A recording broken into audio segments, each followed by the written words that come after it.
በርካቶችን እንባ ያራጨው የዘማሪት ቀብር ስነ ስርዓት በትውልድ ስፍራው አርባ ምንጭ ተፈጸመ።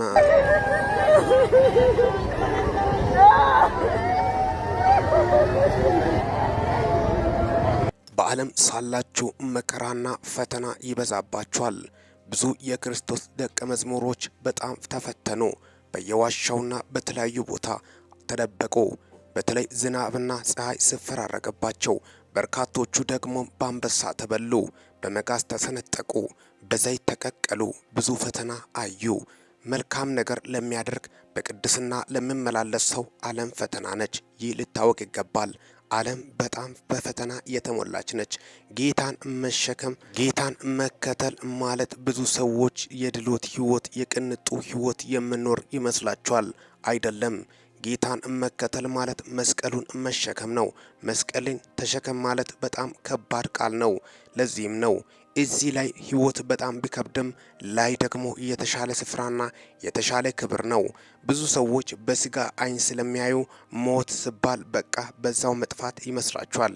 ስጋዬ እየበሰበሰ ነው፣ እየጠፋው ነው፣ ስለዚህ እኔ ምን ያደርግልኛል ይላሉ። ይህ አይገናኝም። እግዚአብሔር ሁሉን ቻይ ነውና ነፍስ ከሄደች በኋላ አዲስ ሰማይ አዲስ ምድር በጣም በሚገርም ሁኔታ ታይቶ በማይታወቅ የሰው አይን ያላየ ጆሮ ያልሰማ ሌላኛው የተሻለ ስፍራ እንዳለ በቅዱሱ መጽሐፍ ላይ ይናገራል። ስለዚህ ታዲያ ሰው ለምንድነው እምነት ላይ የሚያመነታው ማለት ነው በርካቶች እየገለጹ ያሉት። አንዳንዶቹ ደግሞ ወይ ከምድር ወይ ከሰማይ አልሆንም ብለው ሲከራከሩም ይስተዋላል። ለምን ምድርና ሰማይን ምን አገናኘው? ወይ ከምድር አይባልም። ምድርና የላኛው ዓለም አይገናኝም። ሲጀመርም አይገናኝም። የምታሰብ ነገርም አይደለም። ደግሞ ወይ ከምድር ተብሎ ቀጣዩን ህይወት ሲኦል ላይ ሊያሳልፍ ነው ወይ? እንደዛም መናገር ጥሩ እንዳልሆነና የተሳሳተ አመለካከት እንደሆነ ጭምርም ነው።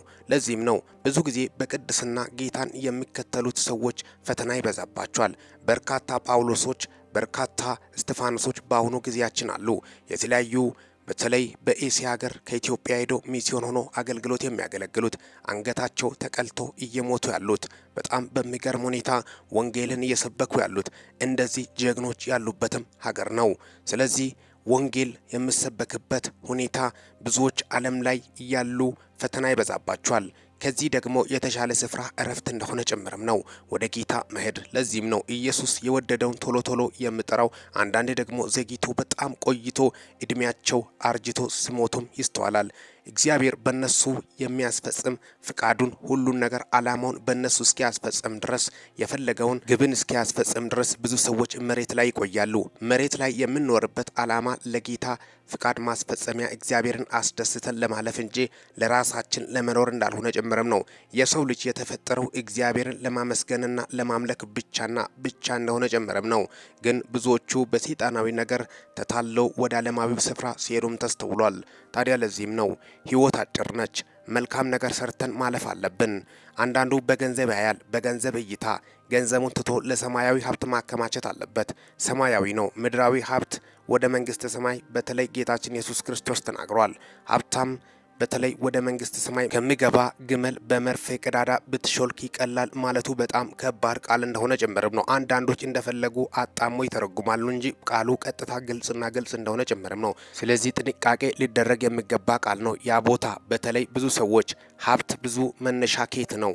እውነት ሰርተን ያመጣ ነው ወይስ ዘርፈን ያመጣ ነው? መልካም ነገሮችን ለወንድሞቻችን ደግሞ እናስብ፣ ካለን እንቋርስ፣ በጋራ እንጠቀም በማለትም በተለይ ደግሞ መጽሐፍ ቅዱሳዊ ቃል ነው። ብድርንና እርዳታን ለሚሻ አትከልክል ይላል። ማቴዎስ ወንጌል ላይ ገብቶ ማየት ይቻላል። ቃሉን አጣሞ መተርጎም አይቻልም። ስለዚህ ቃሉ ላይ ግልጽና ግልጽ ተናግሯል። የገዛ ወንድሙ የተሰቃየ አንዱ ቅንጡ ህይወቱን ይቀጥላል። እንደዚህ አይነት አመለካከትም ጥሩ እንዳልሆነ ጭምርም ነው በማለትም አጠቃላይ ምድራዊ ላይ ጠፊ ነው። እዚህ ለሚቀረውና ለሚጠፋው ነገር ማከማቸት አያስፈልግም። አውጣና በትን ብሏል ዘማሪው ከዚህ በፊት ለተቸገረው ለተራበው ብሏል።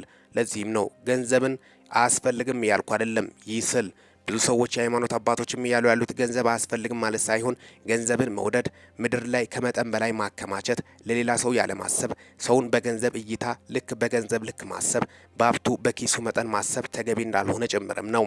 ለዚህም ነው የሰው ልጅ ክቡር ነው። አንድ የሰው ልጅ ክቡር ነው የተባለው ዝም ተብሎ አይደለም። በእግዚአብሔር አምሳያ የተፈጠረ ነው። ለዚህም ነው ዘማሪት የምስራች በምድር ላይ ስትመላለስ ጌታዋን አመስግና ጌታዋን አስደስታን አለፈችው። አገልጋዮችም ትኩረታቸው ዘማሪት የምስራች ላይ አልነበረም። ስብከቱ በአስክሬን መርሃ ግብር ላይ በዩጎ ቤተክርስቲያን ላይ ሲፈጸም እነ ፓስተር ዳዊትና ትላልቅ አገልጋዮች በተገኙበት ትኩረታቸው ዘማሪቷ ላይ ሳይሆን እኛ ላይ አገልጋዮች ላይ ምእመን ላይ እኛን ራሳችንን መመልከት አለብን በማለትም ነው ያስተላለፉት መልእክታቸውንም።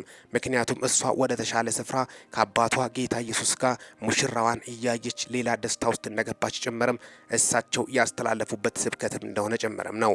ለዚህም ነው ምድር ላይ ሳላችሁ ፈተናና መከራ ይበዛባችኋል፣ ከዚህ ደግሞ የተሻለ ስፍራ ነው፣ ብንሄድ ይሻለናል የጌታን ፍቃድ ከፈጸምን በማለትም ፓስተር ዳዊትም የገለጹበት ስብከትም ነው። በማለፍም በመቀጠል እነ ሳሙኤል በተለያዩ አገልጋዮች ተገኝቷል። በስፍራው ግን ፍቅረኛዋ ጓደኛዋ በርካቶችን እንባ ያራጨ ንግግር ተናግረዋል። በቅርቡ እከተልሻለሁ በማለትም ያስተላለፈው መልእክት በቅርቡ እመጣለሁ ማለቱም እጅግ በርካቶችን አነጋግረዋል። እኔ ግን ልጅነት ላይ ነኝና በቅርብ እንገናኛለን ብዬ አስባለሁ። በጣም የምወዳት ብዙ ለፍቼባታለሁ። ግን የዘማሪት የምስራች ህልፈት በርካቶችን ልብ ሰብሯል።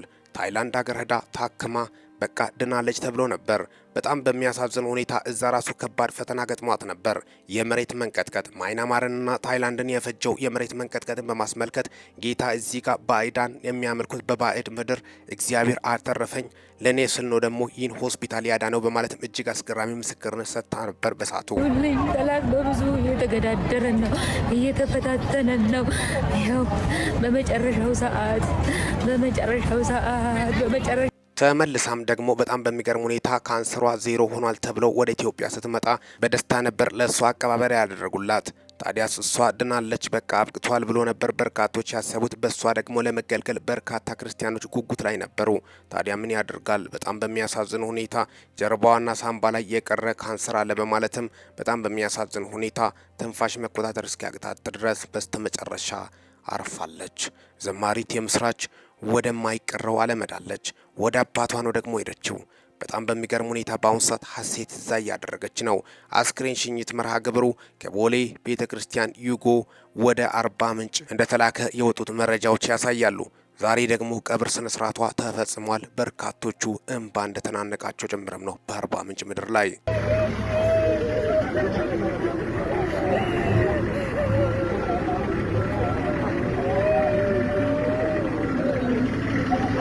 በአጭር ጊዜ ውስጥ ተጽዕኖ የፈጠረች አገልጋይ እግዚአብሔር በሷ ብዙ ነገር የተጠቀመባት የእግዚአብሔር ልጅ እንደሆነች ጭምርም ነው በርካቶቹም እየገለጹ ያሉት።